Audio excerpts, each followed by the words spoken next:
Good evening and welcome to the Grange Reserve tonight in Kingston. My name is Bryce Ruthven, joined tonight in the commentary box by Demir Koulis. Good evening, Demir. Good evening, Bryce. Pleasure to be here. We'll start off with a minute's silence here.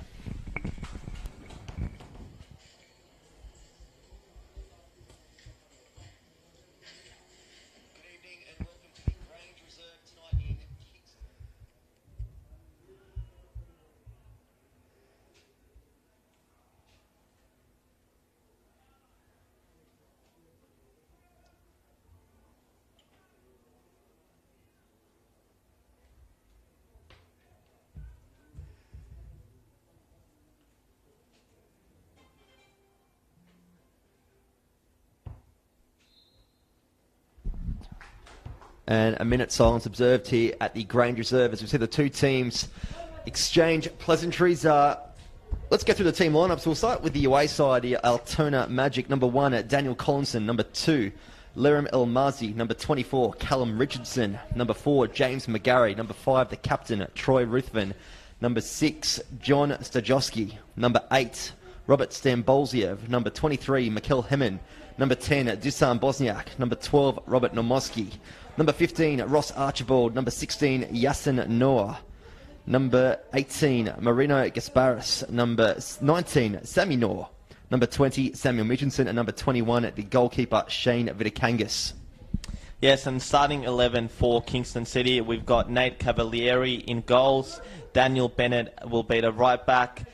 We do have Aydin Fethagic and Ryan Love in the centre, and in terms of a left back, we think Muad Zwed might start there. In the midfield, we've got Ali Soleimani and Anthony Ancello. We've also got Kim Jung Ho, Chris Irwin, Erhan Yalas, who's in for his first start of the campaign, as well as Damien Iconis, Monday night's goal-scoring hero. And a very interesting clash here, not only because it's a different night for the home game here, normally a Monday night game here at the Grange on a Saturday night, a bit of a blockbuster here, but two teams coming off a win last week. Endemir, of course, Kingston City defeating South Melbourne on Monday night here at the Grange 1-0, and Altona defeating Oakley Cannons last Saturday night at Paisley Park 2-1. So what are you expecting from this one? I'm expecting quite a competitive game between these two teams. I think it'll be evenly poised, but I'm going to go for what you might call a bit of an upset in terms of Altona collecting all 3 points away from home. Yeah, I think their performance last week was pretty impressive over the Oakley Cannons, who actually got their first win of their campaign last night. A huge upset in my eyes over Heidelberg. Yes, very much so. And Harry White into the starting lineup and with a debut goal for Oakley Cannons. And they got a second through Joe Guest, who I think has been one of their better performances this campaign. And hopefully for them, it's a case of their only way is up, really. I just see an early chance there from a turnover from Altona Magic.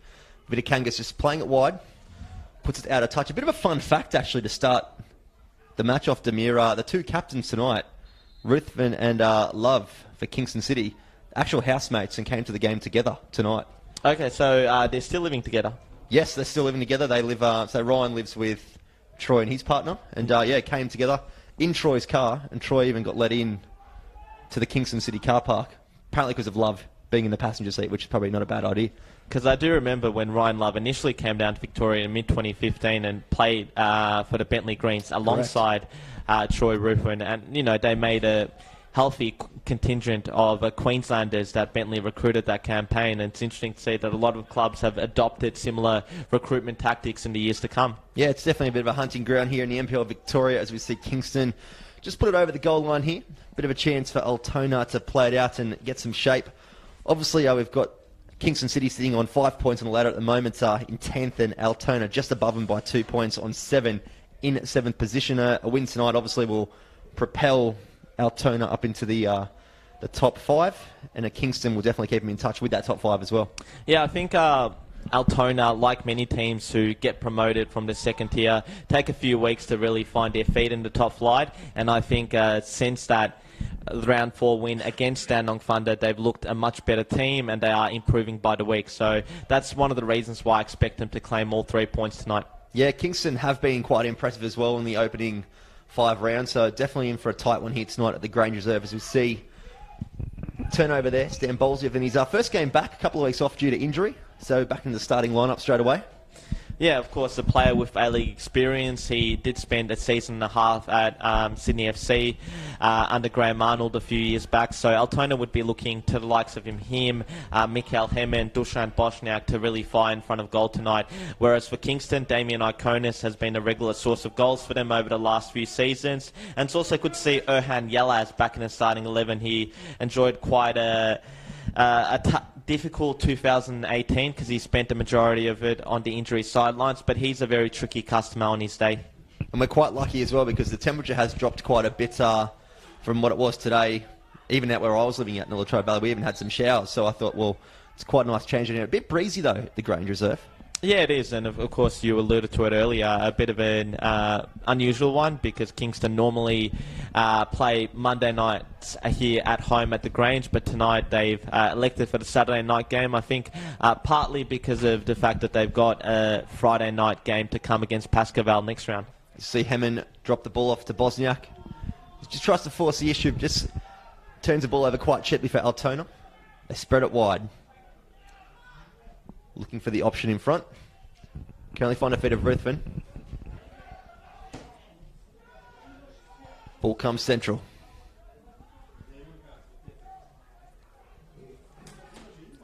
Just Altona, good with their lines here. Obviously, you can see Kingston looking to spread that ball as they have done, particularly on Monday night against South Melbourne here as well. Yeah, and just a correction on the Kingston starting 11. Daniel Bennett will be playing left back. He's normally a right back, but that spot has been filled up by Ali Sulmani himself, naturally a central midfielder, because Kingston have a number of injuries across the defence. They are, of course, missing Faisal Sakizada, the Afghani international, Simo Jovanovic, Michael Mullins as well, who I thought was very impressive on Monday night in the 1-0 win against South Melbourne, as well as left back Nathan Tismarsh, who has been an injury casualty for Kingston since round one. Kingston with an early chance here. Had most of the ball so far to start off the match in their attacking third.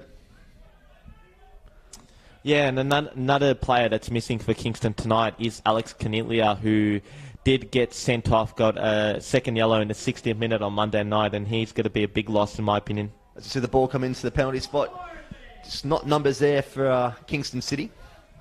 But they do win the throw-in on this near touch line.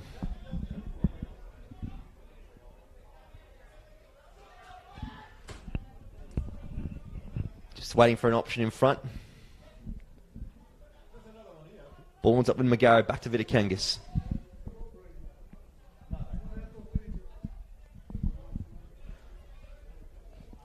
Archibald playing it short to Ruthven. Looking for an option. Not much movement in front from Altona, and quite a distance too between the defence and the midfield line there. Yeah, I think for Altona, one thing that's really impressed me in recent weeks from them has been their midfield.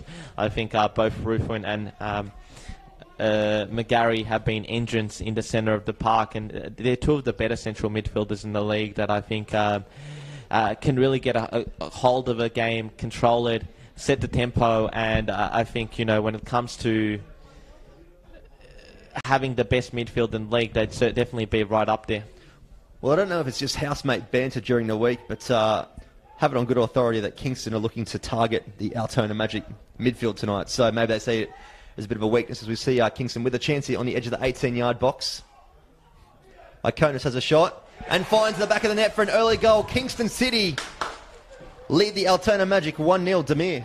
Well, he's been a regular source of goals for Kingston City in recent weeks, and Damien Iconis continues his hot streak with his third of the campaign tonight, and it's a fantastic blistering finish past the goalkeeper there, who didn't stand much chance given the direction of the shot and the power. Fantastic goal once more from Damien Iconis, and gives Kingston an early lead.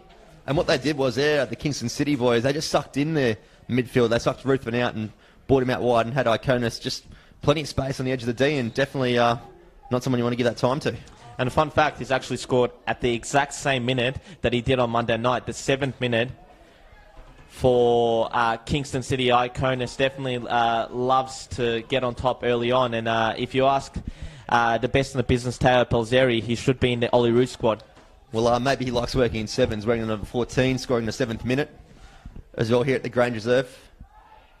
As he goes down and he does win a free kick. The Magic bench not too happy with that, but was a bit of a late challenge from Almazi.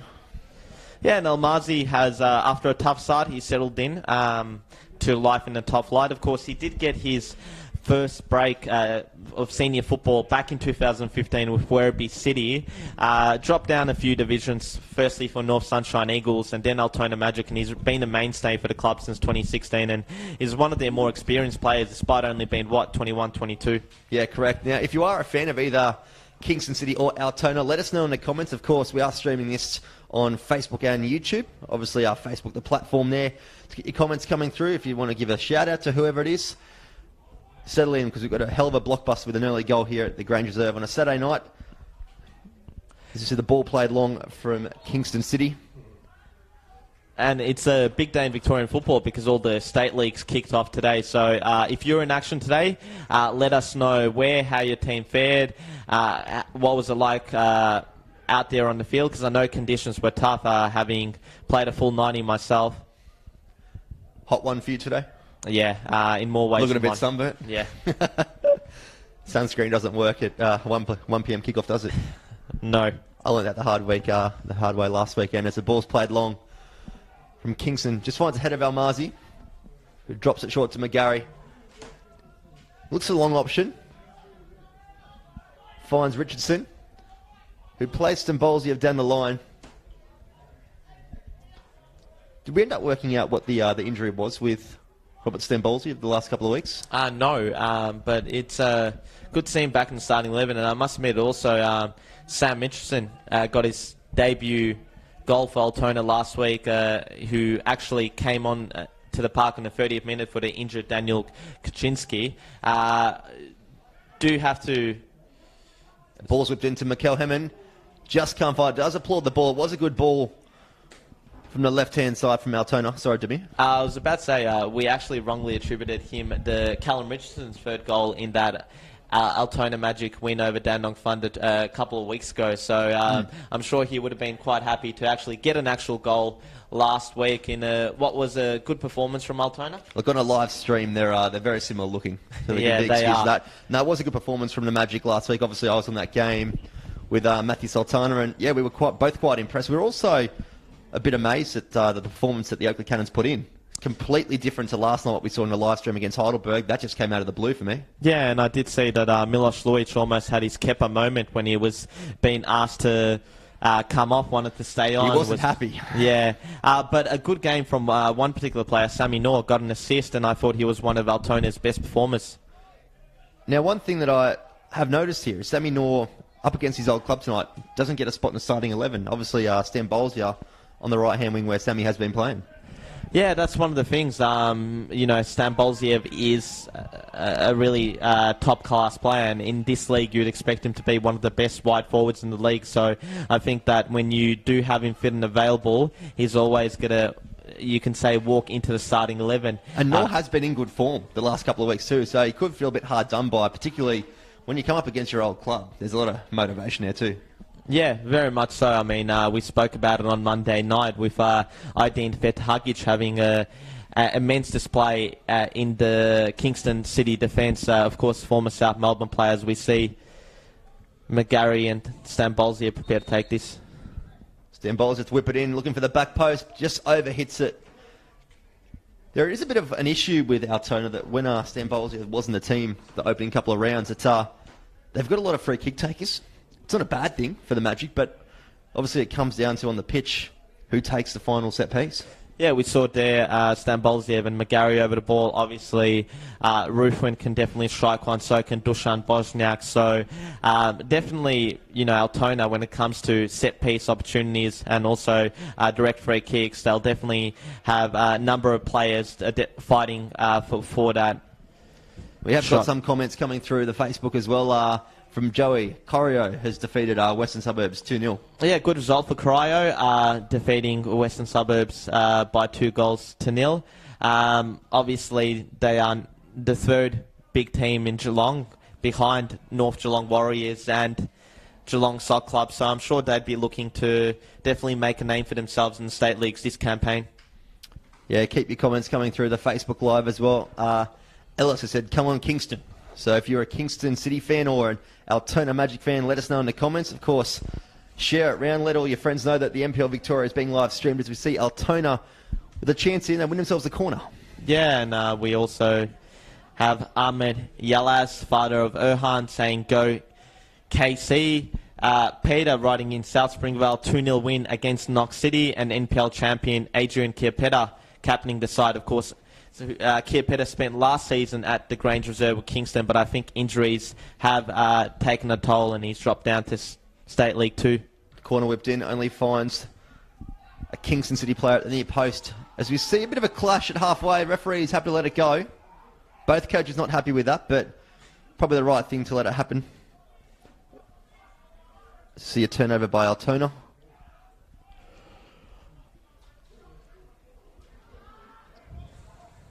It's definitely both coaches like to get quite animated, Nick Tolios and Goran Loznovsky. So I'm sure the fourth official will be in for a tough one. Well, he was last week at Paisley Park, I can assure you of that one. Mind you, Chris Taylor, very quiet last week, but was surprised. He's a very calm character on the sideline. Yeah, he is, irrespective of how his team's going. I think he lets some of his assistants do most of the shouting. But if he thinks the referee's made a mistake, Chris Taylor's definitely one who'll let him know about it. I think any good coach is like that to me. Some more than others. As we see Kingston City with a throw-in in front of the visitors' bench here at the Grange Reserve. Peter writing in that Slogger, who I think are Laylaw United, with a 4-2 win today. So it's, round 6 of NPL, round 1 of the state leagues. Good to have football flowing all levels around. Yeah, no doubt about it. Football in Victoria is back in the swing of it for another year. As you see, Dusan Bosniak on the ball, looking to slot in Richardson. Finds the ball, but the referee not happy with that challenge. I think, would you say he just tripped over the ground there, the Kingston player? Bit of a tough one. We've got a Kingston official in the box with us who's not happy with that. But yeah, we've got, as we usually do here in the box at the Grange Reserve, we've got Paul Harvey, the Kingston City goalkeeper coach, watching on. And I'd have to agree with him. I think Yalaz did get collected first before Mitchison got the ball. Looking to play it short. Goes for the switch. Now Kingston do have the benefit this first half of the wind behind them. It's quite a strong breeze if you can see to the left-hand side on the goal behind Vitakangas here, the Altona goalkeeper. Obviously something that they could use to their effect for the first 45. Yeah, definitely. And I think Vitakangas a very assured presence in between six. How have you rated him? His first start tonight, obviously, he came in round 4. I think he might have replaced Daniel Collison, who was out through injury. So yeah. How have you found the former Palm Beach Sharks shot stopper? Yeah, look, that Dandenong Thunder game that we did, that was his first start for the year and wasn't too bad. It was good without being great, but last week against the Oakley Cannons definitely stepped up and pulled a good shift, and I'd expect him to sort of carry that form in tonight. He's, I reckon, one of the best keepers in the NPL. He's 6'7", huge presence in the goals, and he's good with both feet. And as you can see here, happy to play it out short. Doesn't have to rush it forward all the time. See Archibald on the ball, just travelling with it. Finds Hemmon, who comes short. Richardson does well to keep it in and finds El Mazi. Give the chance for the Magic to reset. They'll find the line. He'll find McGarry with some space on the left-hand side. Gets onto his right foot.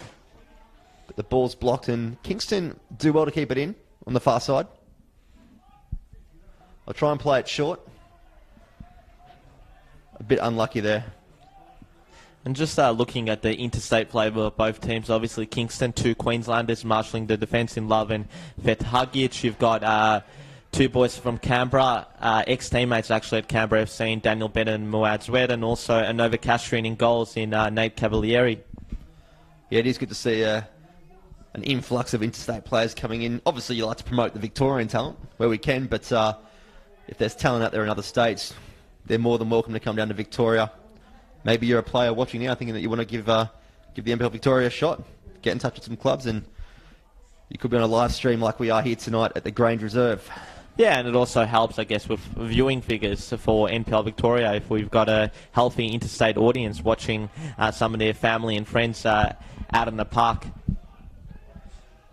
We do get that on a weekly basis here, and it's no different tonight on the live stream and YouTube. Of course, you can keep your comments coming through. We've got Altona Magic, funnily enough, saying, "Come on, Magic." Maybe someone from the club on their social media account not here tonight, so cheering via the live stream. So thank you very much for joining us here.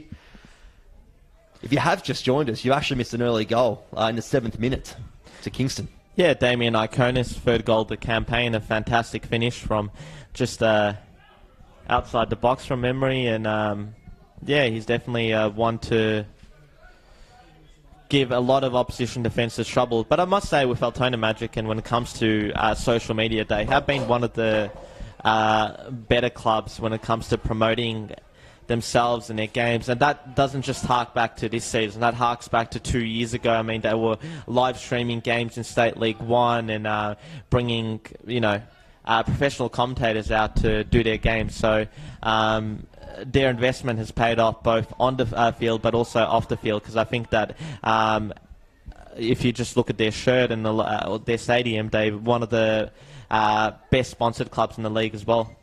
Yeah, no, it's good to see all the NPL Victorian clubs jumping on board, promoting the live streams and their own clubs as well, which is definitely good. The FFA Cup does help that as well, and obviously we've got the NPL teams coming in the next round of that, so we've got some games coming up. Well, actually, yeah, is it this week or next week? I think is it Easter weekend? April. There we go. April, we've been told. So there you go. So that's on the way soon. Got Almazi on the ball. Archibald. The Magic happy to keep it short. And there is still quite a distance. It might be hard to tell on the live stream, but there is a fair bit of a gap between the back line for the Magic and the midfield, which is something that we haven't seen. As we see Sammy Mitchinson whip a ball in from the left-hand side, but can only find the centre-back for Kingston City.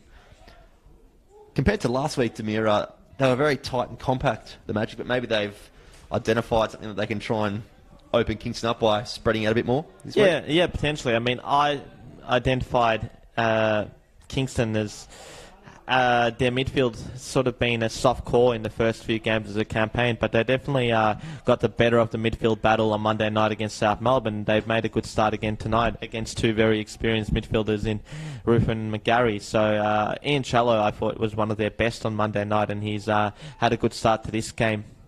We had a question come through the live stream, Demira, from Ellis. How do we see the level of the quality so far across the league for 2019? As we see Kingston with a chance here. And a good block there from Archibald, but only finds the Kingston City attackers again. And it will trickle out for a Kingston City throw-in. Yeah, I think, round 6 we're in now, and this is the final game of the round as well. I think the two standout teams for me have been Avondale and the Bentley Greens, particularly Avondale. I think Liam Boland, Stefan Zinni, Tasuki Sakai have been in outstanding form.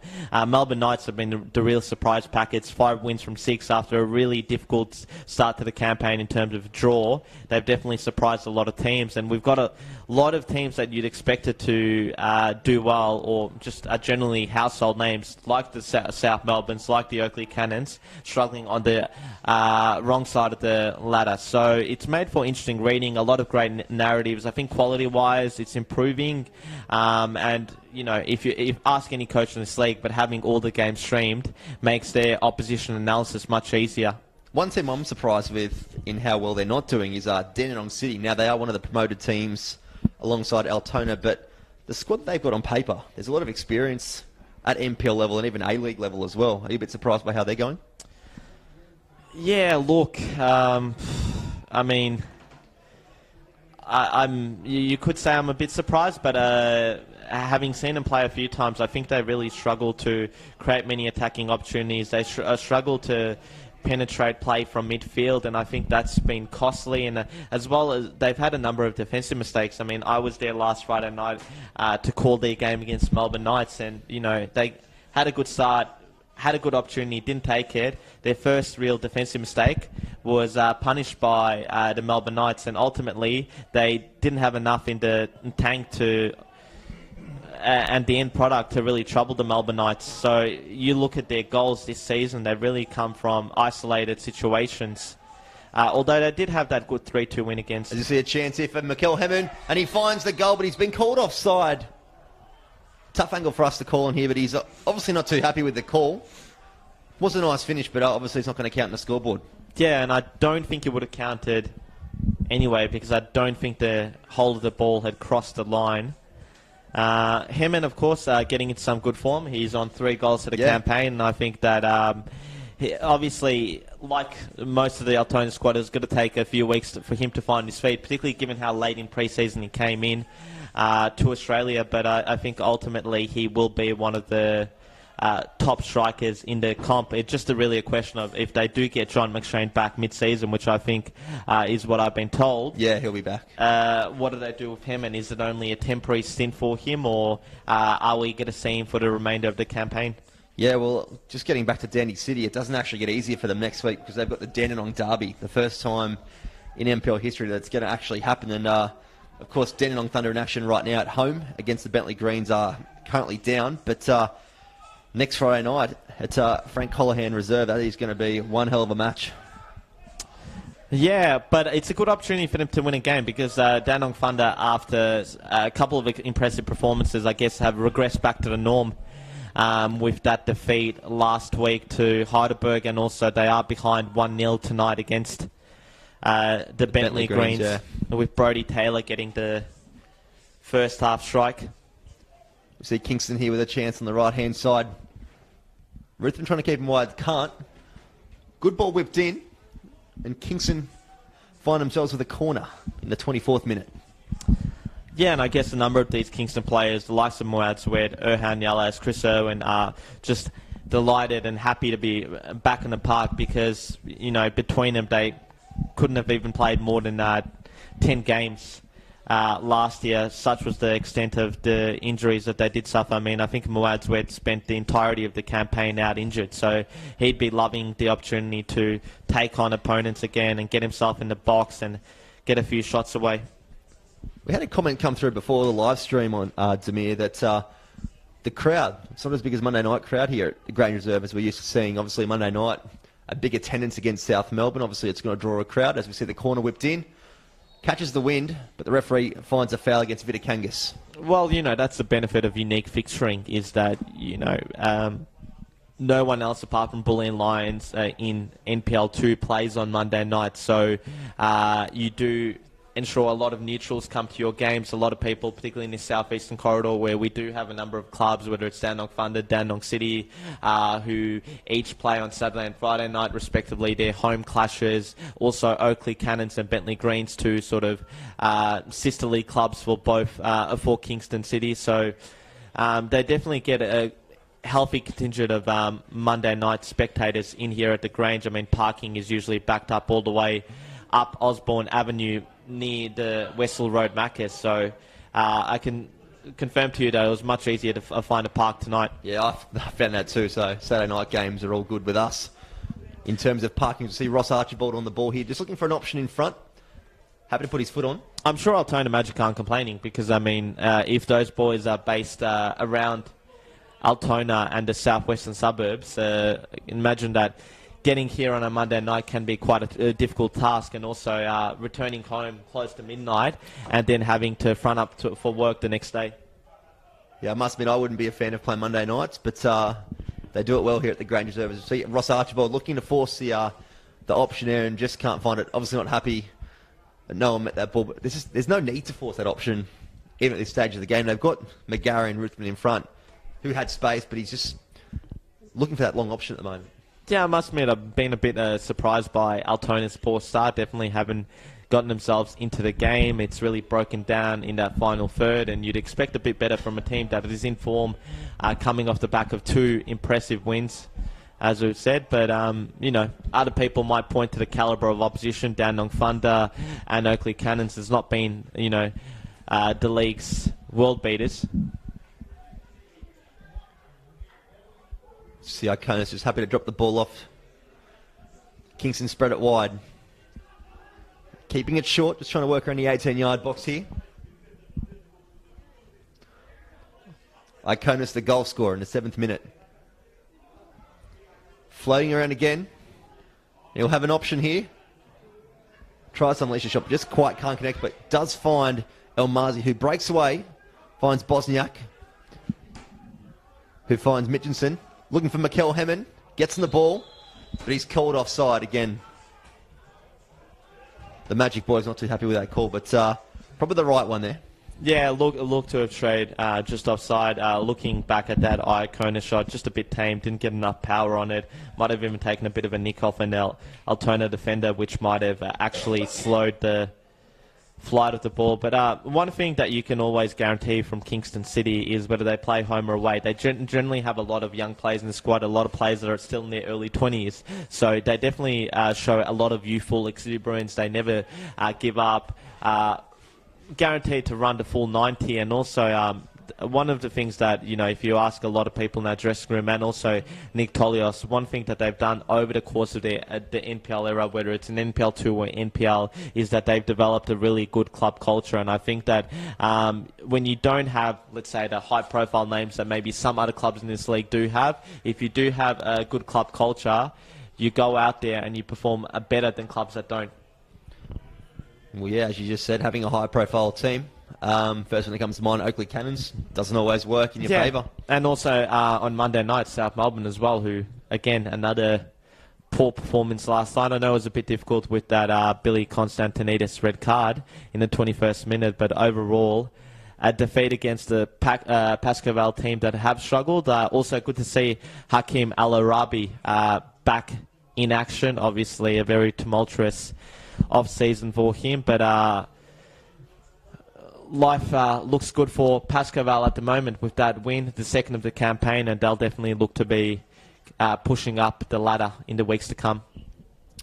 And if you believe the rumours too, the Kingston coach Nick Tolios, one of the names being floated about as a possible replacement down the road for Bentley Greens once they lose John Anastasiadis to Western United, the newly named A-League team.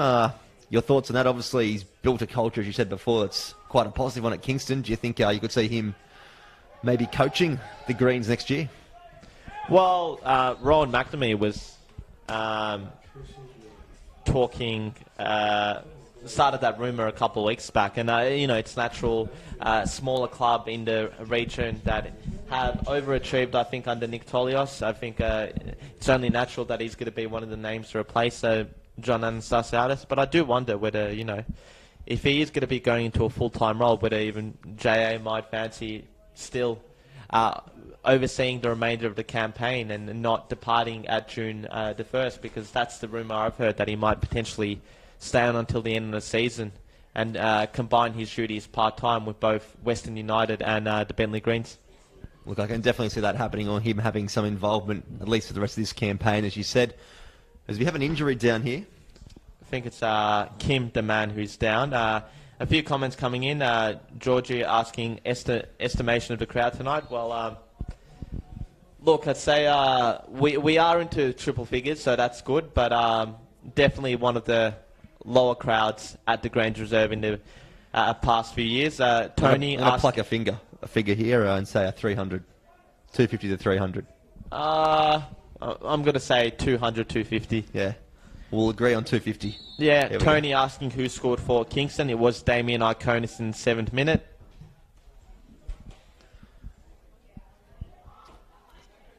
El Mazi on the ball. Looking for the option. Finds Mitchinson. Just quite can't get under control. In tricky conditions here, of course, the wind in favour of Kingston City for the first 45 minutes behind them.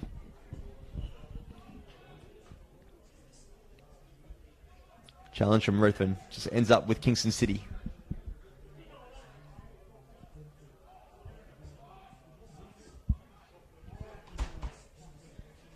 Some space here for Kingston to move it to the left, and they do.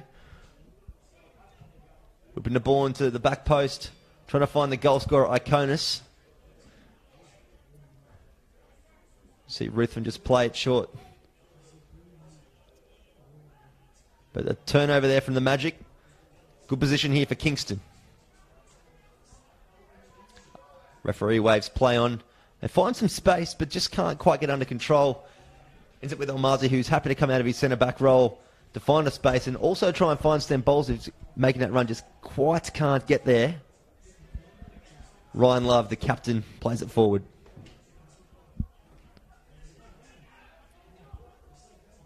Mitchinson trying to find Bosniak. Can't bring it down.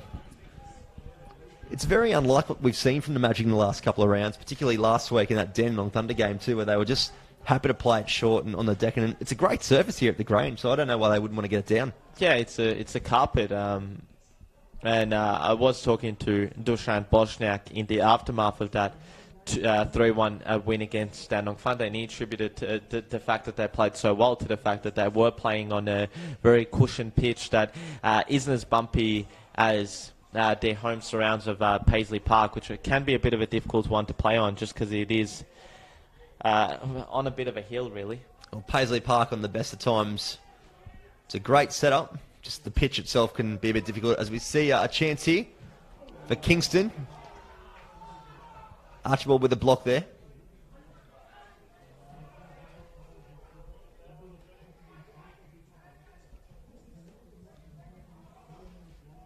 Mikel Hemming in a battle with Ryan Love. Love, the captain, wins out on that occasion. He's a big body to handle. Yeah, Mikel Hemming. Definitely, and I think so far in, 34 minutes into the game, and Ryan Love has done tremendously well. And you would have been very surprised if I told you that he's missed the better part of 12 months through injury. Well, only his second start for the campaign in 2019 tonight. Of course, we do have a former, I did mention that both Love and Fet Hagic are Queenslanders. Correct me if I'm wrong, but they both came out of Lions FC. Yeah, both from a successful club in West Brisbane. So obviously they're doing well in the NPL Queensland at the moment too. Coached by Warren Moon? Yep, correct. Yeah, it's hard to find a bad player in the line set up there in Queensland. As we see Almazi plate out to the left-hand side. Down the line to Mitchinson. He has options in the middle and he finds Bosniak. Tries to bring it down, just quite can't get there. And Kingston have a chance to clear their lines there. And they'll win themselves a throw-in. 35 minutes gone, the score 1-0 to Kingston City. A 7th minute goal to Iconis. Nice little finish too, definitely worth checking out once the live stream is finished at the end of the 90. And the highlights tomorrow morning as well on the NPL Victoria page. Yeah, and he makes a habit of those, Damien Iconis. If you look through Kingston's highlights over the last 3 seasons, he's definitely one player who makes numerous appearances, of course, scored that goal that ultimately took them up, and he's continued on his good form in the top flight. He's got double figures in each of his 2 campaigns, and I think he's on course. I know it's only round 6 and he's got 3 goals, but if he can stay injury-free, I can foresee another double-digit campaign. Kingston City with a free kick here. Go for the short option.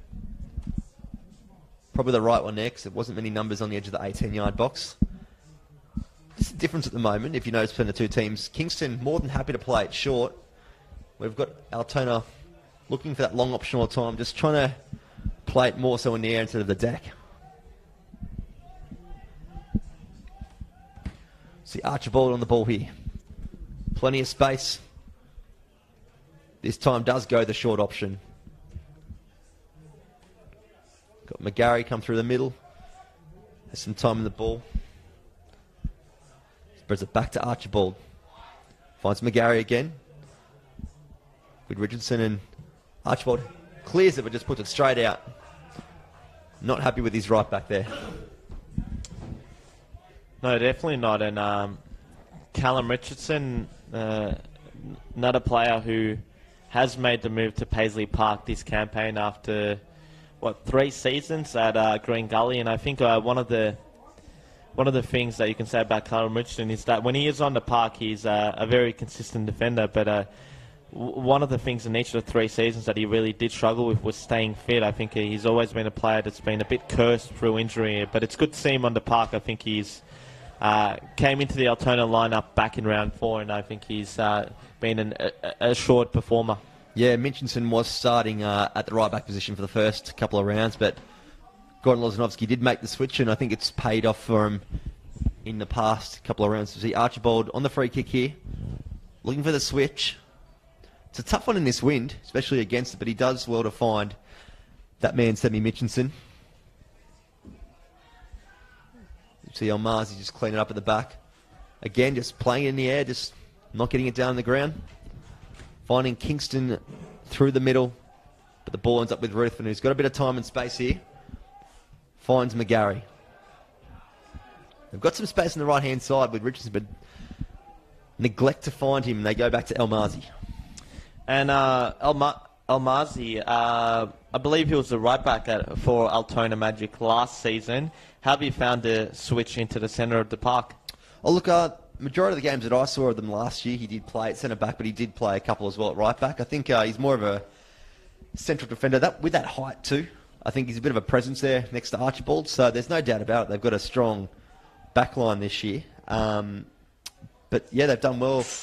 And they have done well to get an option here in front of goal, but Sammy Minchinson does spray it across the face. He had Robert Stambolziev waiting, but he just couldn't pick him out. Just a bit too far behind Stambolziev. He would have loved a tap in at the back post had he managed to make that run into the area. You see a throw there. No foul called against Kingston. See Mikel Hammond with a snapshot. Just puts it to the left of the goal. Yeah, he hasn't been at the races tonight, Mikel Hammond. He has been quiet. Obviously caught offside on a few occasions. A bit of a frustrating opening half for him so far, but it can all change in the space of a few seconds. You know, if you latch onto an opportunity, create something out of nothing, or if you get a lucky deflection go your way. And he's definitely a player that you cannot take your eyes off if you're Ryan Love and Aydin Fethagic.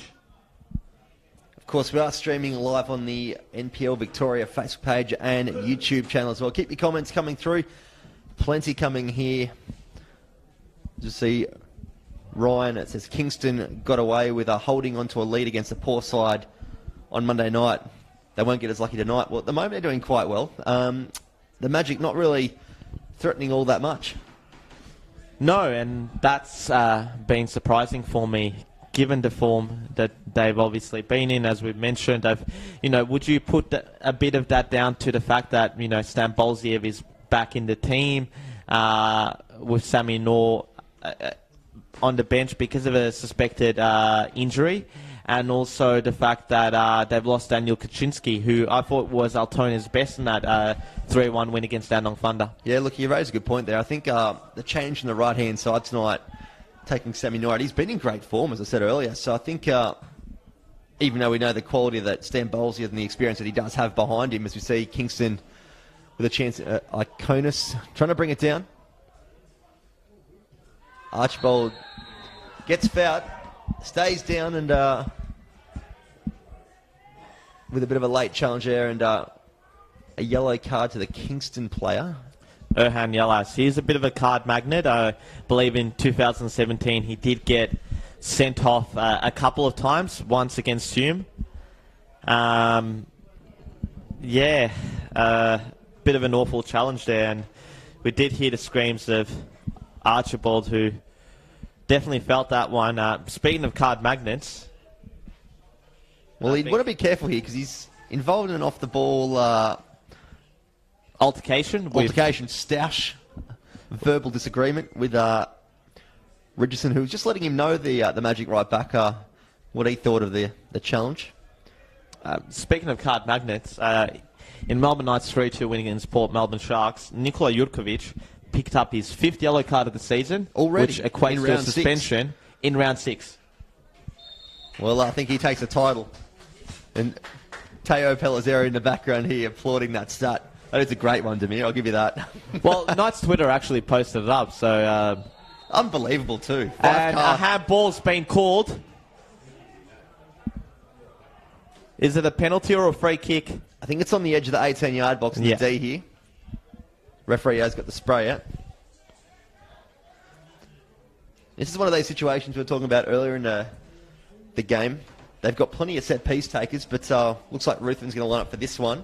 But of course, you've got Stan Bowles, who has been taken prior to his injury, and you've got McGarry around the ball too, but going to call this one as Ruthven territory.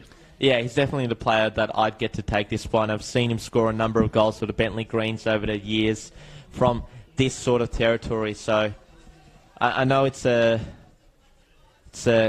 contested ball here between him and a few of his teammates. There is Sam Mitchinson, McGarry and Ruthven on the ball. With Ruthven with the strike. Finds it, finds the hands of the keeper. And Kingston do very well to clear their lines. The strike kept low there from Ruthven, broke the wall.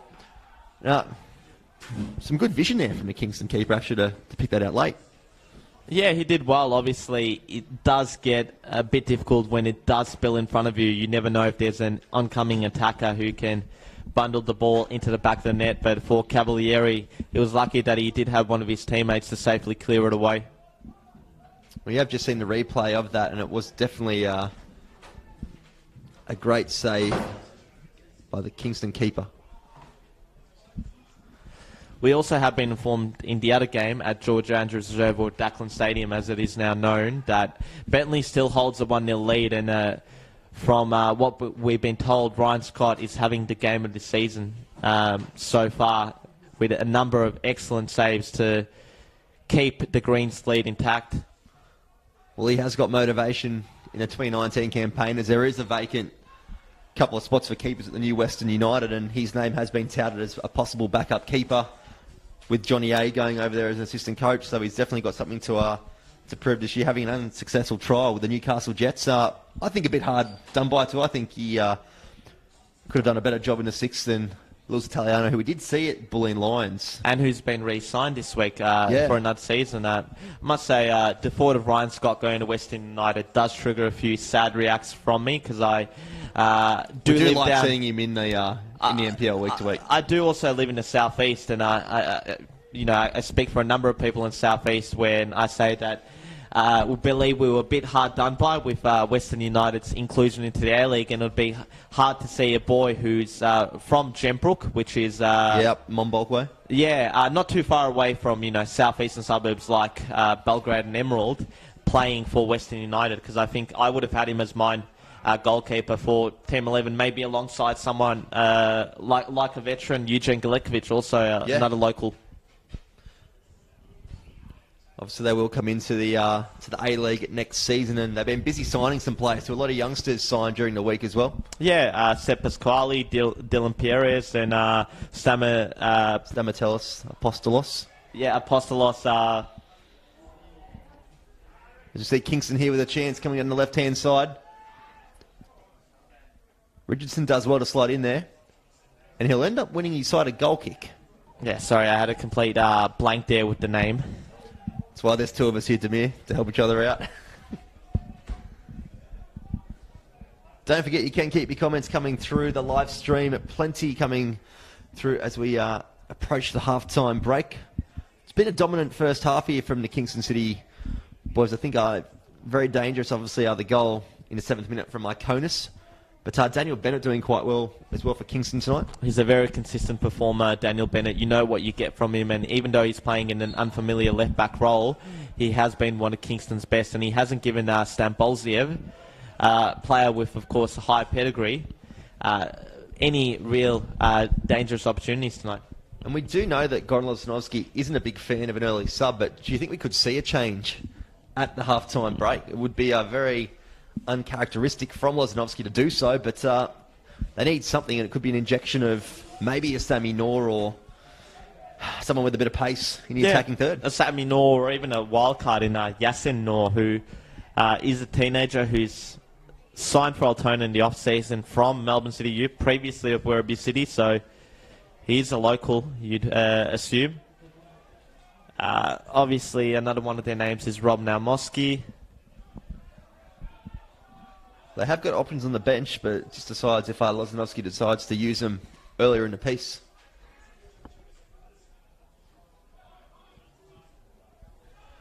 So the ball played long from the Magic.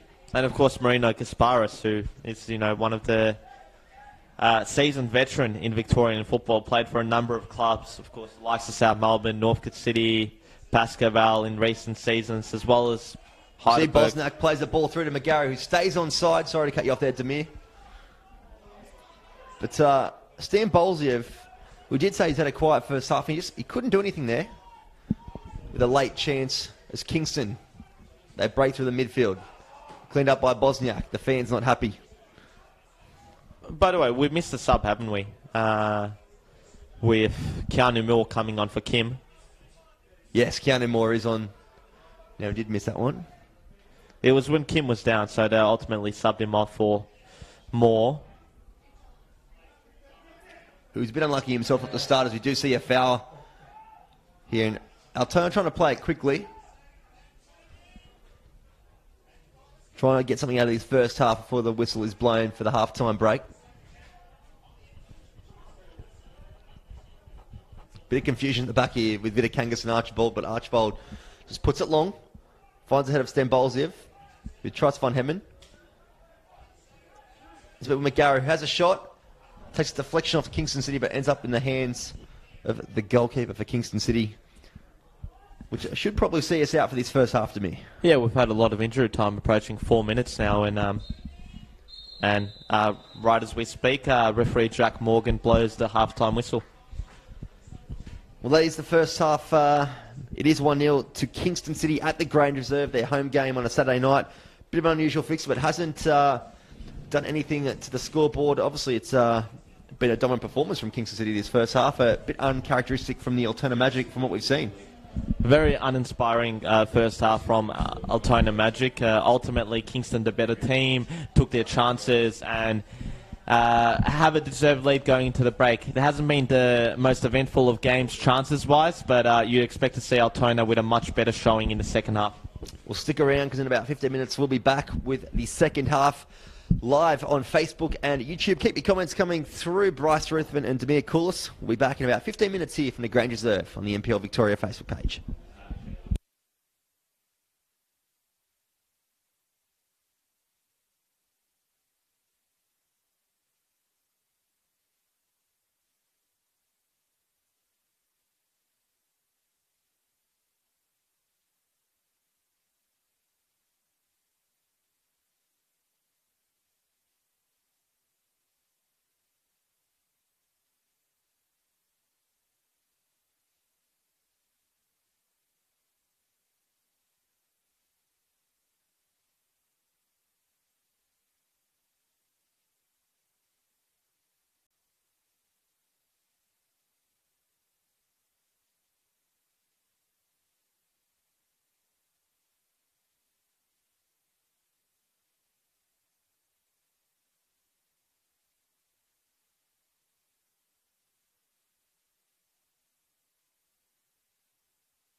Welcome back to the Grange Reserve here in Kingston City. If you have just joined us during the halftime break, Kingston City are currently up 1-0 over the Altona Magic with a 7th-minute goal to Iconis. Nice little finish to me.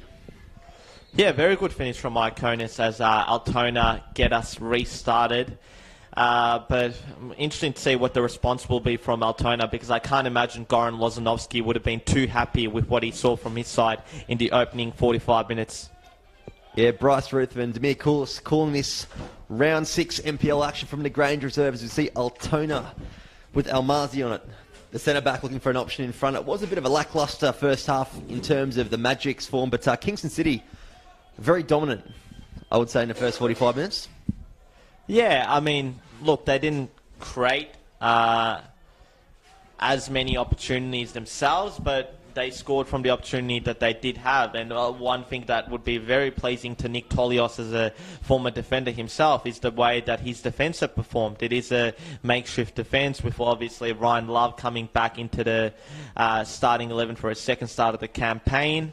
Backing it up after an excellent performance on Monday night. He's joined there by Aydin Fethagic, who's been playing at left back, and they've got Daniel Bennett, the usual right back, playing as the left back, and Ali Suleimani, a midfielder, central midfielder, who's at right back. So I think he'd be very pleased with the performance of his defence in those first 45 minutes. And Demir, I can let you know as well, and all other football fans of the NPL Victoria, that the Dandenong Thunder have actually gone up 2-1 over the Bentley Greens at Duckland Stadium in Dandenong with less than 10 minutes remaining. Kieran Dover with the second goal there.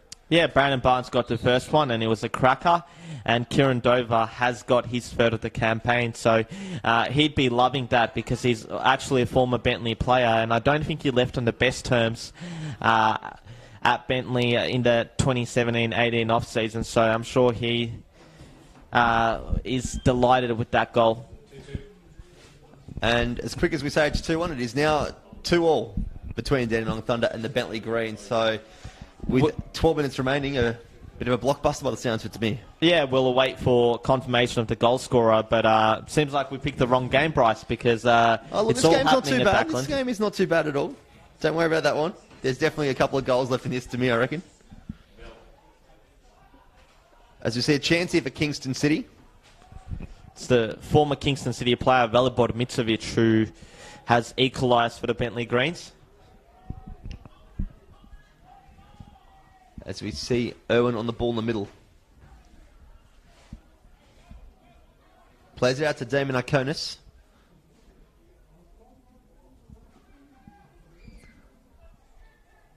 Kingston, nice little slot here. If they can whip it across, there's a good chance here. And tell you what, very close to an own goal there from the Altona Magic. A bit of a strange one there to me. For a second, I thought it had actually gone in. I think it was Almazi who diverted the ball away for a corner kick. Hearts and mouths moments for the Altona Magic, and great play again once more from Kingston. I think it was Iconis who ultimately fed the ball down to Erhan Yalaz, whose pass across the box definitely caused a bit of panic in the Altona Magic defence. Of course, if you are watching the stream either on YouTube or Facebook, as the corner is punched away by Shane Vitakangas, only as far as Keanu Moore, who claims the corner, and the referee agrees with him. Get your comments coming through. Of course, we have got a second half, a Saturday night blockbuster here at the Grange Reserve, so get your comments coming through. We'll read the best of them out on air.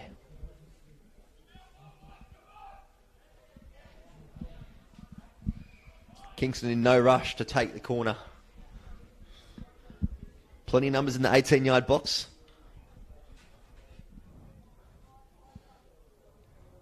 Ball's whipped in. Overhit to the back post. It's cleared by Almazi. Keanu Moore there with Keanu the Moore, strike. yeah, with a good opportunity. Just puts it over the crossbar. I know you've been impressed by Kingston City in the opening half, but one man who definitely has been Ryan in the comments, who's asking, are Kingston the most boring side in the league? I have to disagree with him there, because they were definitely more entertaining than Altona Magic in the first half, and were also, I thought, good value for the win on Monday night against South Melbourne. lackluster South Melbourne side, really. So I think generally they might not be the same Kingston that enter this league that ultimately every few games were involved in high-scoring thrillers, but I think that they're a much mature outfit that has become defensively solid. I think Nick Tolios has put together a side here that can grind out a result, and I think that's what they're going to be, the team of this year, just that grinds away as they are tonight here against Altona with the 1-0 lead. And look, once you go up, if you don't concede, you've got the win. So he's happy to sort of let them do what they've been doing in the first half, and it's been working for him in the opening rounds of the season, particularly against South Melbourne on Monday night here at the Grange as the ball's played long. Finds Mitchinson. Ruthven and Moore for the challenge in the middle, and McGarry goes down, but the referee, no, he gives a free kick. The Magic captain Ruthven asking for a card, but the referee just waves it away.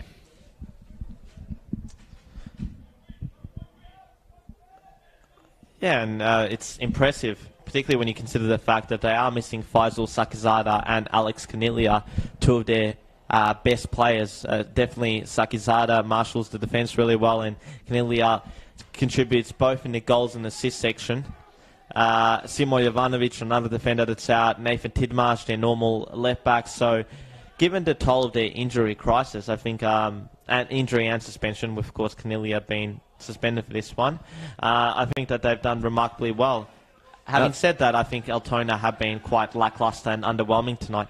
I think we have got to give praise to the way that Kingston set up tonight, because just watching that latest attack there with Almazi, they basically had a front line of 6 across the middle, and Almazi frustrated that he can't play that option over the top. And from what I've seen of Magic the last couple of rounds, particularly last week against Oakland, where they dominated over the first 45 and could have been up by a few, they're not playing to their strengths this weekend, as we sort of see Kingston have a chance on the edge. Nothing comes off it, but something's not clicking tonight for the Magic, and maybe it is that change with Stan Bowles coming back from injury and changing that right-hand side. It shouldn't, because he's a quality player. Yeah, correct. Most people, I think, would argue that he is an upgrade on Sammy Noor, and he hasn't shown that to be the case so far. 52 minutes into the game. So I think he's definitely been not up to it tonight. Neither has Dusan Bosniak. You expect a lot better for him. Mikhail Heman as well. I think a rival NPL coach, and I won't say which one it was, but one thing he did tell me early on this season was that Altona do have an impressive starting 11, but once you have a few injuries, he thinks that they struggle with depth, and I tend to agree. Yeah, no, I'd agree with you there as well. Comments coming through the Facebook page as well from Joe. If there's one midfielder in Magic's middle 3 that he rates, it's got to be Ruthven, who can turn a game on its head and has defensive qualities. Well, he has been solid all season so far, and it's a strange one saying it, being my brother. Feels like I'm giving him a bit of praise where I'm not comfortable doing so, but it's just one of those things. He has been pretty solid in the middle 3 for Altona, along with McGarry, who actually didn't start in the 11 for the first couple of rounds of the campaign, but has found his place alongside Ruth, and together they've been quite good. As you see, Kingston just clear their lines. Back to Shane Vidakangas. Yeah, I think it was a Kasparis that started the campaign, and they had the bulk of the chances in that round 1 clash against Green Gully. Dusan Bosniak had his penalty saved by Jared Tyson, and ultimately they came away with nothing because Alex Salmon, what a signing he's been for Green Gully. I think he's already up to 7 goals despite Green Gully's inconsistent form, ultimately got the winner in that game. Magic happy to keep it now. Maybe a tactic change for Loznovsky was to keep the ball a bit shorter in the second half. They were looking long quite a bit in that first half, to ill effect as Ruthven is on the ball in the middle. Plays it out to Richardson.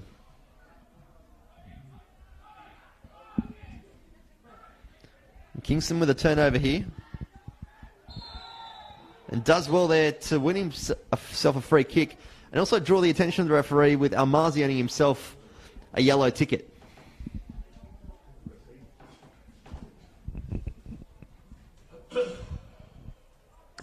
Yeah, I think he's already had 1 or 2 fouls tonight, so no surprises that referee Jack Morgan went into the book.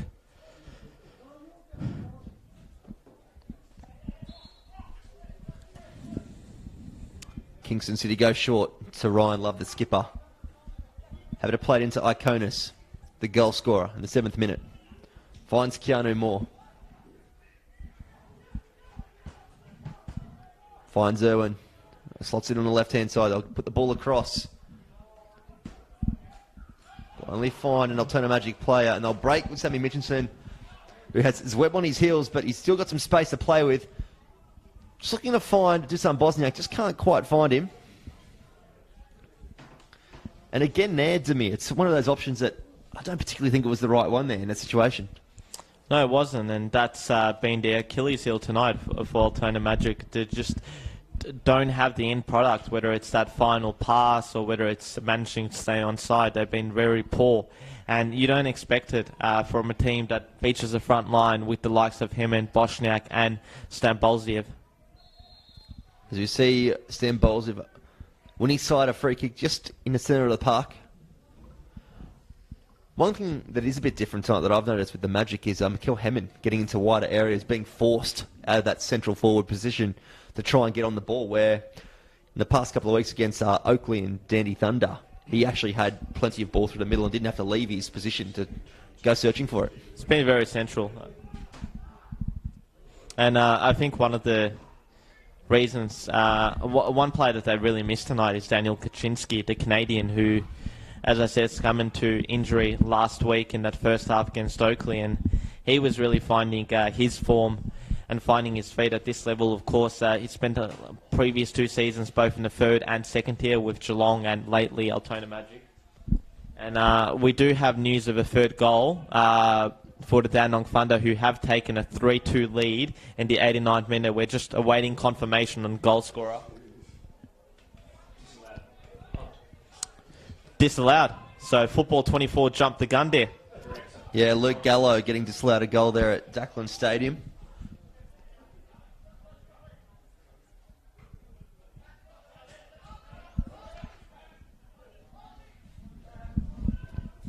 Kingston with plenty of space in the middle here to spread it out to the left-hand side. A lot of gaps here, Demir, for and a solid challenge. And it's hard to work out who he's giving this to. Is he giving it to Altona or to Kingston? It's an Altona free kick, and I think it's Yellas, is it not? He's already on a yellow, remember? And he went in for the ball, and I think his studs were raised. Kingston, and yeah, it is a second yellow for Yellas, and I did say he's a card magnet in the first half, and he has picked up his second yellow, and for the second time in 5 days, Kingston City are going to have to play out with, finish the remainder of this game with 10 men. Well, it was a bit of a rash challenge. We've just seen it on the replay now, and it was definite worthy of a yellow card, and you could see the response from Ross Archibald and Almazi straight away up into the referee's face, which we don't encourage, but definitely worth the yellow ticket. And he gets an early share in the 56th minute here at the Grange Reserve. Yeah, Nick Tolius would be filthy with that. I mean, Yellas himself, first start tonight, he would have been expecting to see his name been mentioned for all the right reasons, but it hasn't been the case there. And we did mention that Iconis scored in the 7th minute, a bit like he did on Monday night. It's also close to being the same minute for the red card as well, because, what was that, the 57th, 58th minute, whereas on Monday night, Caniglia got his second yellow in the 60th. Well, is this a spark that the Magic needed to get them back into the game? Because they're also going to have that extra space here. You do find teams that have 11 over 10 sometimes not use it to their effects, but this is where the likes of Ruthven and McGarry and even a Mikkel Hemmen up at centre forward will and try and find that space. Particularly a very technically gifted player in Dusan Bosniak, who can open up and create a lot of space. Stambolziev as well likes to exploit space. So as you see, Archibald find Mitchinson, Demir. It's a massive opportunity for Altona, who haven't been in the game for the majority of the 58 or so minutes. Well, you'd hate to see Kingston panic here. I think they have had most of the ball to start off the second half, and they can set up right. Looks like Tolias has gone back to a 4-4-2. Sorry, 4-4-1. My mistake. Ball comes out to the left-hand side here for the Magic.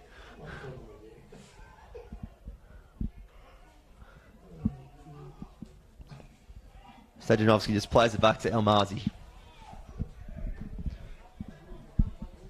Iconis happy to give him the space there. We'll find McGarry, who has Ruth in the middle, but looks for the switch and finds Richardson, pushing him a little bit high now.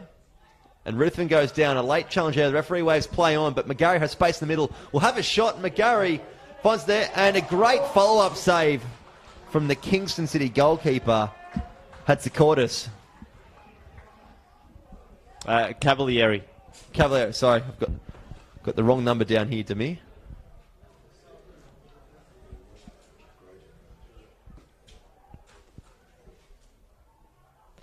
But I think that's the best side on goal that Altona have had in a while, maybe even in this entire game. So the 10 men, you would assume, would not only give him a numerical advantage, but also a psychological edge.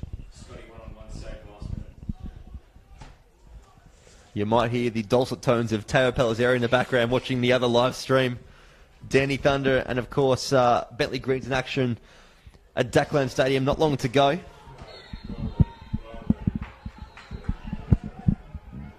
As you see, a yellow card here To Mitchinson. to Mitchinson, yeah.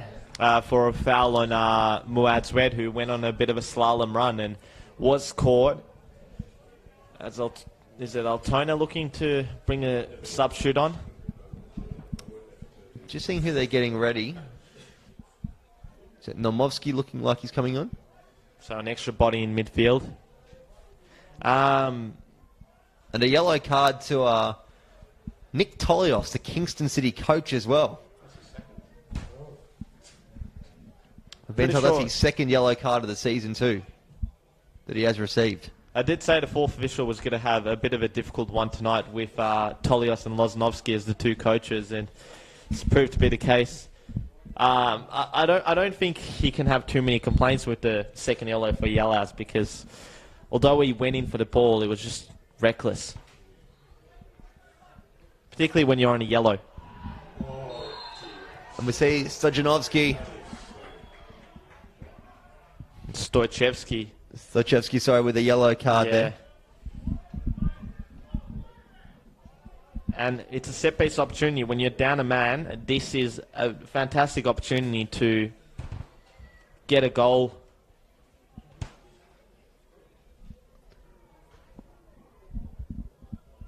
Well, it will definitely put a dent in the Magic's hopes to get something out of this game. Obviously, up a man with about 30 minutes remaining here at the Grange Reserve.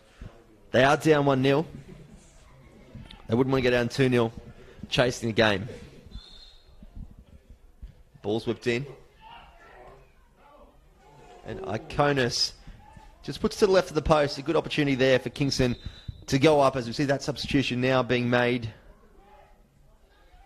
Yeah, I think it was Iconis' shot. It wasn't far away from getting a touch from Vethagic, and if he had flicked it on, and a wrong-footed Vidakangas could have been 2-0 for Kingston, as we see now Mosky come on for Sam Mitchinson. Probably a smart decision from Goran Loznovsky, given that Mitchinson just picked up the yellow, so you don't want to lose that numerical advantage. And he is playing on the left-hand side, like-for-like role swap here, as we see the Magic win themselves a corner. We have seen Normoski play more central when he has featured for the Magic in the opening rounds. See what he can do tonight on the left-hand side.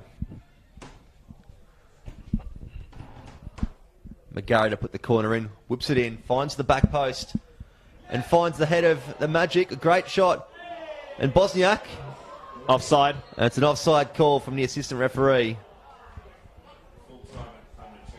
Plenty of bodies near the line there for Kingston City to divert the ball away from dangers. We've also been told that that game at Dackland Stadium has finished all square, with apparently Ryan Scott producing a fantastic 1v1 save to deny Brandon Barnes the winner late on.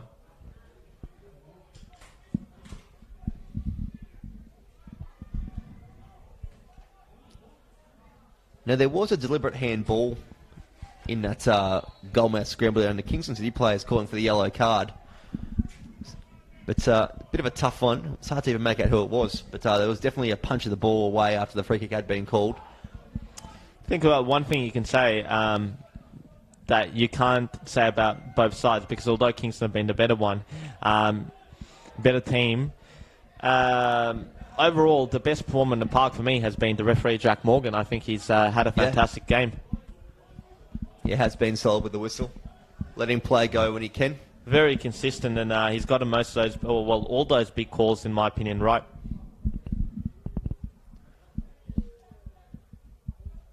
The Magic just trying to force it here on the right-hand side.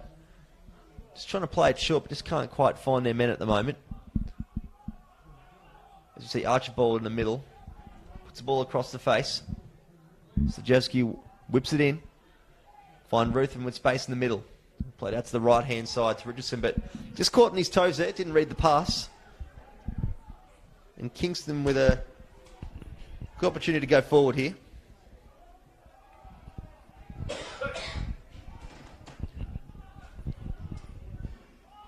Trying to find the channel, a good ball to the left-hand side. He'll do well to keep it in.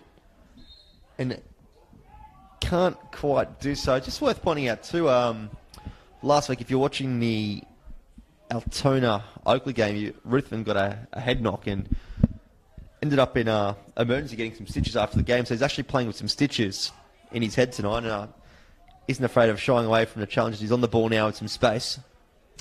And as I said, remember, we are live and interactive tonight. Keep the comments flooding in as we've got a request from Robert Puhalovic, who wants a shout-out for my mate Karl Hrastov's birthday. So happy birthday, Karl. Happy birthday, Karl. But I hope the culmination of that Dandenong Thunder Bentley game means that those viewers from that one come and view this one, because this one's going to be another nail-biting finish here. If you have just joined us, it was Iconis did score a goal in the 7th minute here at the Grange Reserve. As you see, McGarry just with a ball in for Mikel Hemmon. Just a little bit too much on it. It is a bit of a breeze behind the Magic in this second half, and it has carried through to Cavalieri, who puts the ball out wide for a Magic throw-in.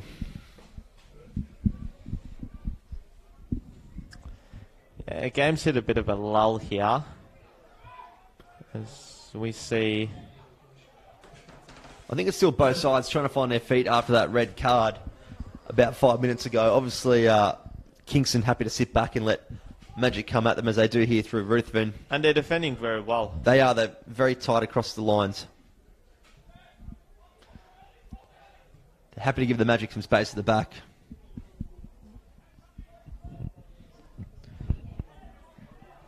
Elmazi on the ball. Has room to go forward. Finds Stajewski on the left. The Magic happy to keep it here. Not too much movement in front. Demir across the forward line as we see Bosniak come a bit deeper and puts a good ball out to the right-hand side.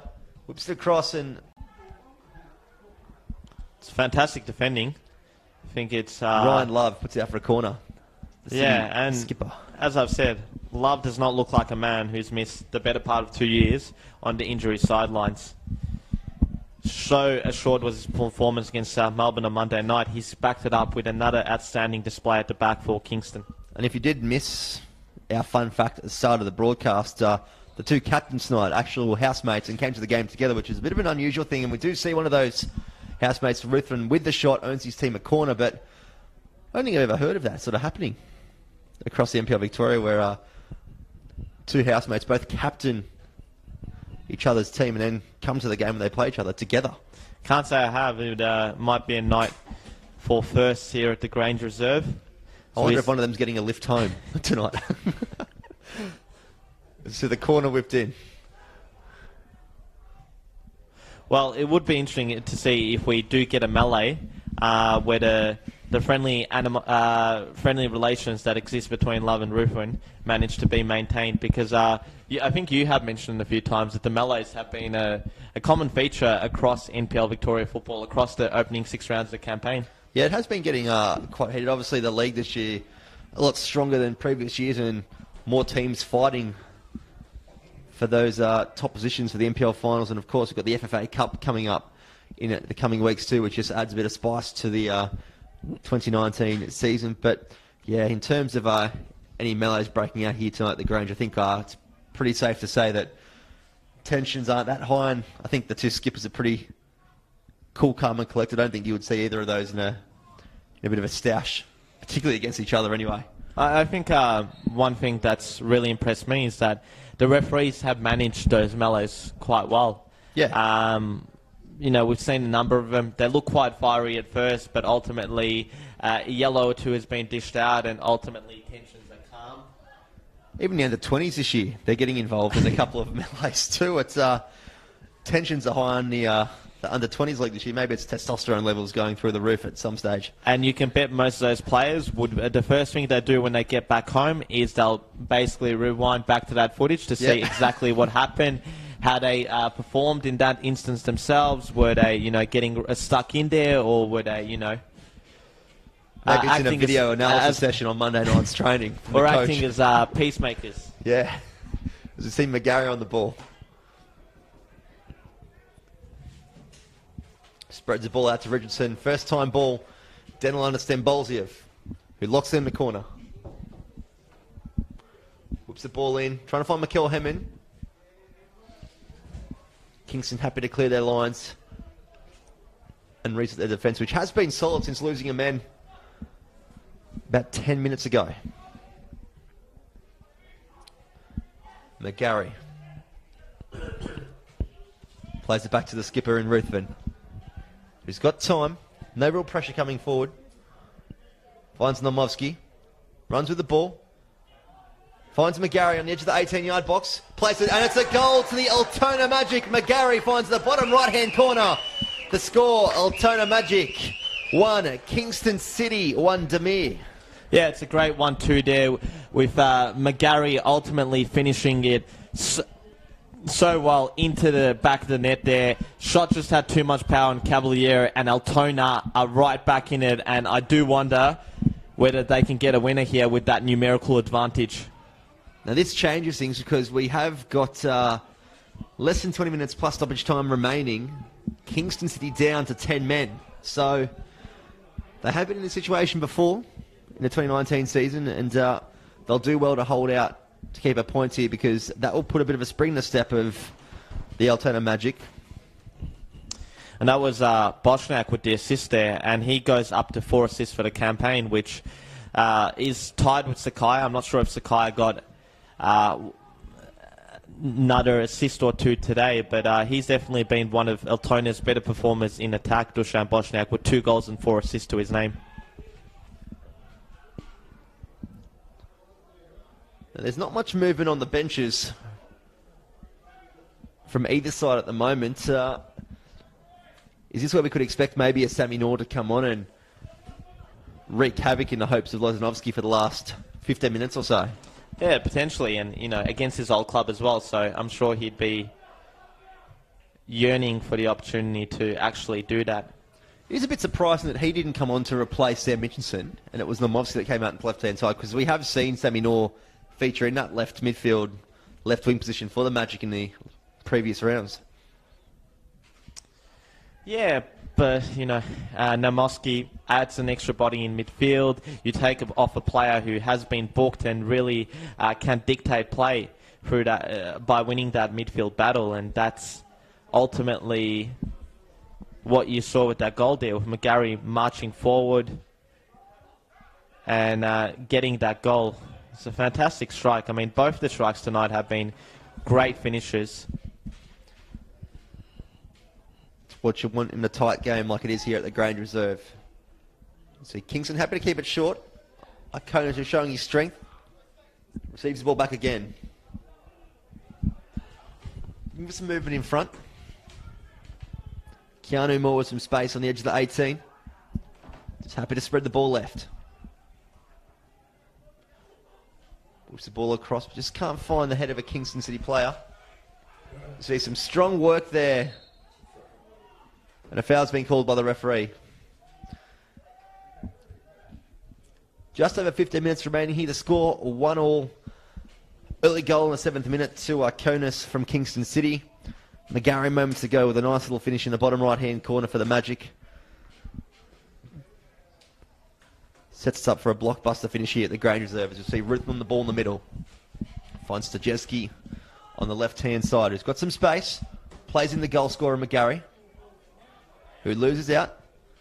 He's forced to chase, and Ruthven comes in to clean up for his fellow midfielder.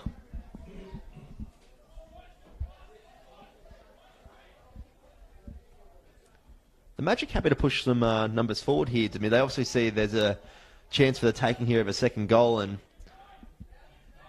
it's kind of like they've gone to a 4-2-4 by the looks of it. Yeah, definitely put numbers forward in the hope that they can get an eventual winner, as Hemming looks to put pressure on Love here.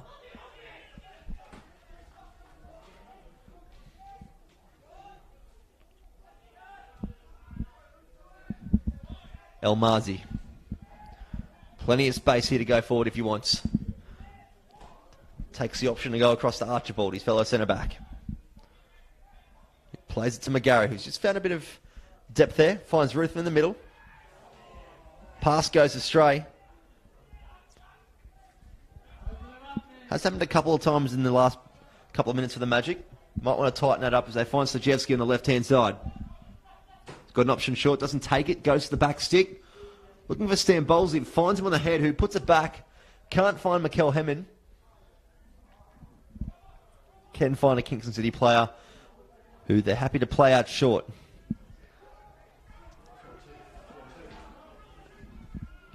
Keanu Moore with some space on the edge of the 18, not being tracked.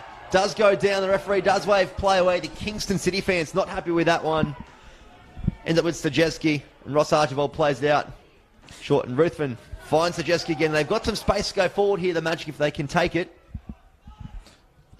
Poor decision-making from Keanu Moore there, because he had Damien Iconis in support. And Mikel Hemming on the edge of the 18-yard, trying to find Stan Bowlesy, just can't find his pass. And Kingston, they play it long to the goal scorer, Iconis, who's one-on-one with Ross Archibald here, creeping on the edge of the 18-yard box. Has a shot. Vidakangas gets down to it on his left-hand side, and early release here to Stajewski, who's got plenty of space to go forward. Plays the short option to Ruthven, who will spread the ball out to McGarry. Takes the ball forward. He's got space to get into. Finds Mikel Hemming, slots him in, and he'll finish off Mikel Hemming in his 76th minute. Puts the Altona Magic up 2-1 over Kingston City, and the boys in white tonight from across the West Gate very happy at the moment with less than 15 minutes remaining to me. Another well-worked goal. Tidy finish from Hemming, past Cavalieri, and it's really been a smash and grab from Altona here. They've been rejuvenated by that numerical advantage with Yalas sending off, and they've punished Kingston City's sloppiness. And McGarry again involved in a goal. Nice little finish from the international Mikel Hemming, who adds to his goal tally for the 2019 NPL Victoria campaign. And look, it's just, the space is opening up for the Magic here. Kingston just have to sort of tighten up. They were doing well for the majority of the moments after losing a man about 20 minutes ago, and they've just got to tighten up a bit here because they could cop a couple more goals. We do see them going forward here. And they had two good forays forward. I mean, that's latter one saw Iconis test Vidakangas, but that first one, if you're Nick Tolios, you'd be disappointed with, because they were 2-on-2 there, and Keanu Moore, just a wrong decision to not decide to play in Iconis. A cheap turnover did lead to a goal. So, as you said, Nick Tolios definitely won't be happy with that. And Keanu Moore, who did come off the bench, the first half substitute tonight, has looked dangerous apart from that moment. And obviously it's cost his side a mark on the scoreboard. You see Vidakangas looking to play to the left-hand side. Good ball in, finds Namovsky, who does well to hold it up. Goes down rather softly, but does win his side a free kick. Silmani can't believe that he's been pinned for a foul there. I think a bit hard done by there to me. Yeah, and Soleimani hasn't had a bad game at right back. Of course, not his natural position, but he's kept... So Mitchinson was down on that flank in the first half. He kept him relatively quiet. Stojcevski hasn't contributed in attack as he often does. But a good opportunity here for Altona to extend their lead with this set-piece opportunity. McGarry whips it in to the back post. But no movement in the box from the Magic, who are happy just to send a couple forward there. an early sign that they might be happy to sit on this 2-1 lead. As we see a change made here for Kingston City. It's going to be Cooper Legrand coming on for Muad Zwed. Legrand, the Mauritian Youth International. Of course, we are live streaming. If you're watching this through Facebook and YouTube, you can keep your comments coming through the Facebook platform. Cindy saying Altona showing us some magic with a second goal. A lot of Go Magics with the 2-1 lead. The Kingston City fans, feel free to get involved as well. It's in their name, says Joey. Well, they haven't shown us too much magic tonight, I must say, Demir. Their first half, if you've just joined us, Kingston City really dominated the opening stages, the first 45 minutes. But since going down a man, Altona have come back into it and have nabbed back 2 goals to lead 2-1 in the 80th minute here at the Grange Reserve. As we see Dusan Bosniak on the ball, playing a shot with Mikel Hemen. As we see Normovsky and Stambolziev have swapped wings. And Stambolziev just asking for that ball in behind, had some space, but the wrong option taken there from the Magic. Yeah, it was neither here nor there from Hemen there, as he had both Stambolziev and Bosniak in support.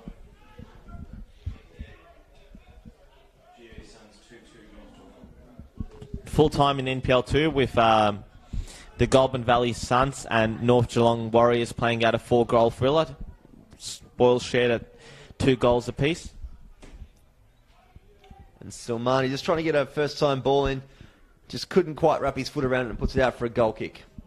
As we see another change here from the Altona Magic.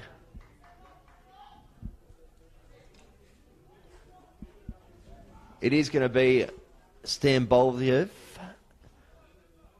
getting an early mark tonight. Sammy Knorr coming on to replace him on this left-hand side. Did expect to see Sammy Knorr a little bit earlier tonight. Maybe he's carrying an injury that we don't know about, but... Yeah, maybe, that was planned ahead of kickoff to only give him 10 or so minutes out there.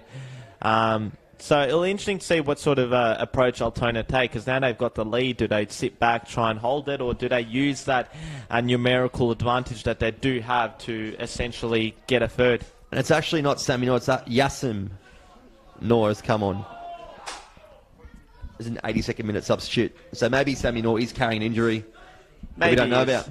Although their last names are quite similar, so I can understand the confusion there. See how Marzi just win the ball short there, finds Normovsky. Forces it long for Dusan Bosniak. Ryan Love does well there to clear his lines. But having said that, it's a good opportunity for the youngster to get a few minutes under his belt and to really show Loznovsky what he can do, because he's, from what I've heard, a tricky customer, got plenty of skill about him, and he's... has come through the Melbourne City youth team. Exactly. So you wouldn't be in there if you did know how to play the game, so it's a good 10 minutes for the youngster.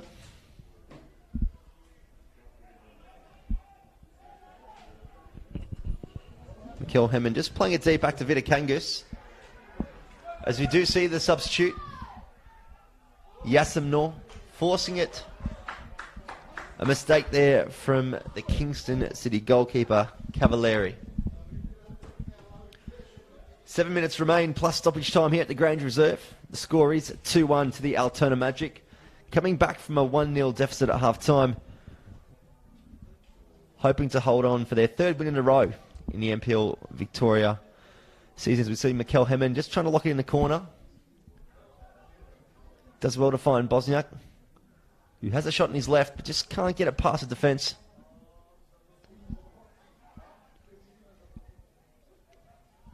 Keanu Moore just spreading it wide.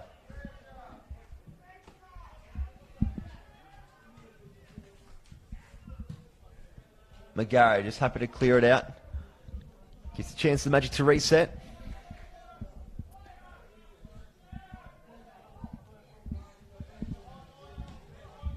They have got an advantage with 11 men on the pitch at the moment. We did lose a Kingston City player about 25 minutes ago. Nick Toyos won't be happy with that because it has led to 2 goals from the opposition tonight here at the Grange Reserve. You see Yasim Noor playing Bosniak. Back heel to McGarry, who finds Nomovsky, who's got the chance to shoot, and he spreads it to the left-hand side. Good opportunity there from the Magic.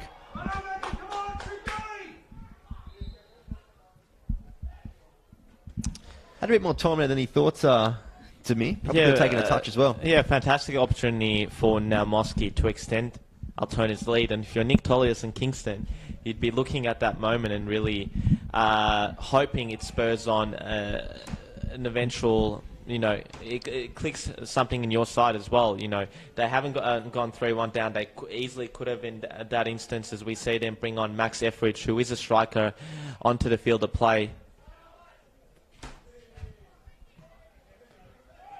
Well, the Magic, since going to a 2-1 lead, have decided to sit a bit deeper. I think they've taken off Anthony Ancello, a midfielder, so they're definitely looking for that equalizer. Well, they have got plenty of options up front. Keanu Moore looking a bit dangerous. Getting some good space. See Ryan Love here looking long. Sajewski goes down. The Magic do win a throw-in.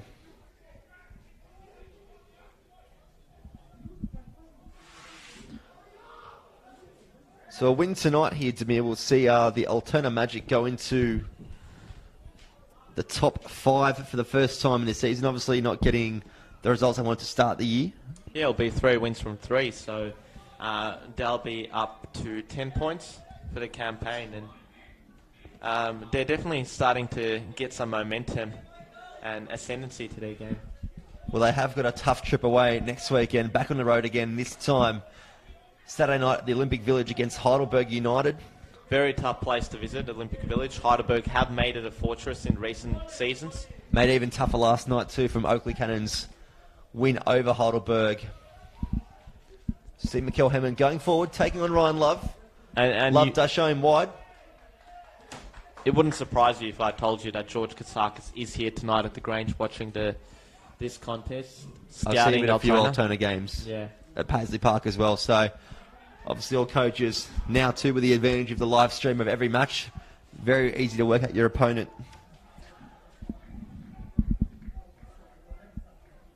As we see Normovsky going to take the corner. Just happy to go short with Mikel Hemman. Does well to find in. Finds McGarry. The first goal scorer for Magic. And finds Ruthen with a shot to the right hand side. Worth the effort there from the Magic.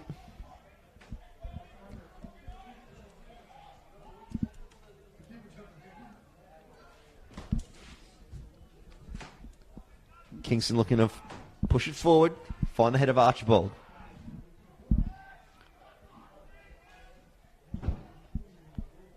Kingston, as you said to me, is still happy to get numbers forward in the remaining minutes. And a chance to break. Some good composure there, and as I say that, the ball spread out for an Altona throw-in.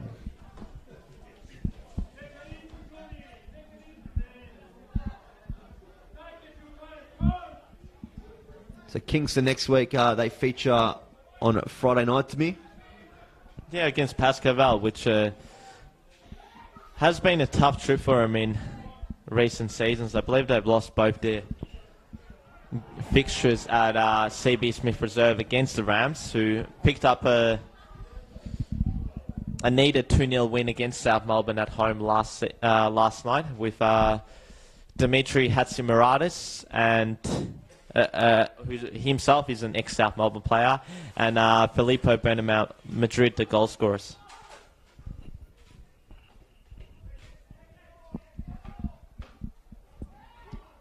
Closing in on a 90th minute here at the Grange Reserve. Kingston still looking to push to bring it back to level terms.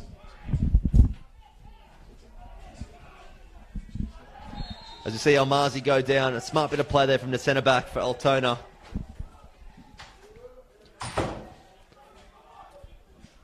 And for a youngster in this Magic side, he is one of the experienced players for the Magic. He has been around the club for the last couple of years, come through the promotion ranks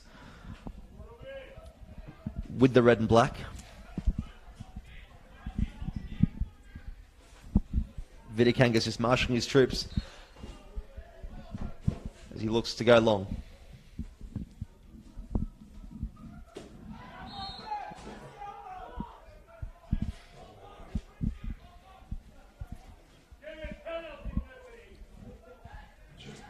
We do have referee Assessan, former FIFA referee Chris Bainbridge in the box with us here tonight. I can assure you he'd be very pleased with Jack Morgan's display tonight because he's been excellent.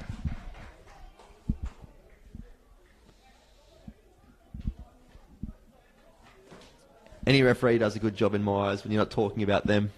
Yeah, in a game. So he's but we do need to give him credit when they absolutely, yeah, absolutely, when they're doing well, and he's definitely had a standout performance in the middle of the park tonight.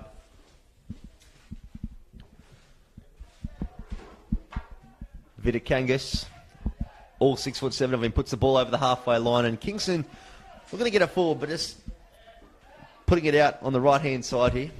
Now, we did talk about, I think I mentioned in the first half, about Kingston's youthful exuberance and positivity and the energy that they, a lot of their young players bring. But do you think that sometimes that can be a negative? I mean, you saw that with Yalaz's second yellow. Really no need for it. I know he was going for the ball, but you just can't raise your studs up like that. Yeah, 100% agree. If you know that you're on a yellow card, still be smart about going in for challenges, but pretty much, yeah, you've got to, that's where the experience comes in from an older player. Surprising, too, that the likes of his skipper, Ryan Love, didn't get in his ear and say, just keep your head. We need 11 on the park here to get something out of this game. And it's obviously come back to cost him as the ball's whipped in from Nomovsky. Finds Yasin Noor, who finds Mikkel Hemming on the 18-yard box to Bosniak. On the penalty spot, can he get a shot away? He can't. And Kingston clear their lines, but turn the ball over to Richardson. Archibald happy to go back to Vidakangas, who plays Almazi. Kingston now trying to push up a little bit higher. Finds Stojevski, who can't get a touch. And Ryan Love sends it long, but only finds Almazi. This is where Kingston could actually be a little bit smarter, I think, to me. Trying to play through the midfield. They've actually got a fair bit of space with Keanu Moore in the middle because you've got McGarry and Ruthven sitting quite a bit deeper, so they've got a bit of room to move if they can play it short. Yeah, it's a final sub for Altona Magic as Hemming is coming off for Gasparis, you'd imagine that is, and he's actually stolen a few seconds there by going to shake the referee's hand. So good piece of gamesmanship by the Dutchman there. Has been a bit of a quiet night. He did get on the score sheet, Mikkel Hemming, again, but in terms of his general play, a little bit quieter than what we have seen in the previous rounds.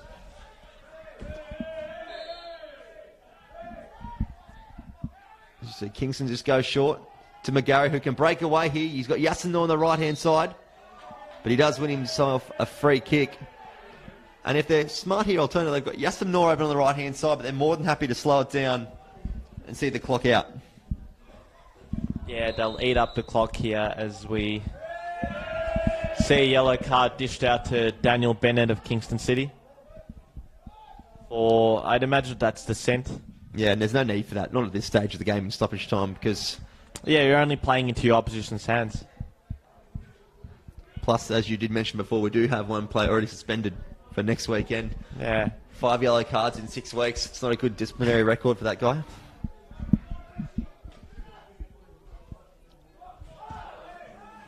Kingston do well to keep it in. They have got numbers here if they can get the ball forward quick enough, and they do. Magic throwing bodies at it, but win out. And the referee waves away a potential penalty. And Normovsky just slows it down with Stojevski. Thoughts on a late penalty shout there, Demir? Yeah, it was Hagic who did really well to get himself into the box, beat a few men on his way there, and I think... look, it was close, but I think that ultimately the correct call was made. I think the ball was cleared, and I think Hagic might have been looking for it as we see the replay here. Yeah, I think he's just gone over the top of the ball, but there might have been a pull there. There might have been a pull. Dusan Bosniak just loses out, and the Kingston defender just spreads it out and puts it out for a throw. As we see 1 minute signalled remaining of stoppage time from the referee.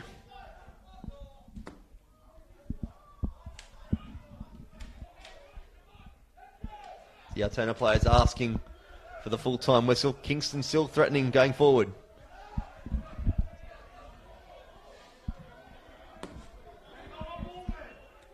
Altona want to stay calm here in the remaining seconds because they still have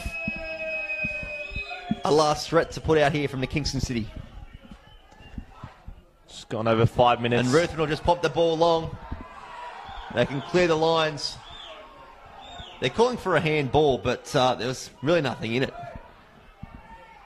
As we see Yasinor applying some pressure. McGarry happy to give away a free kick on his attacking side of halfway.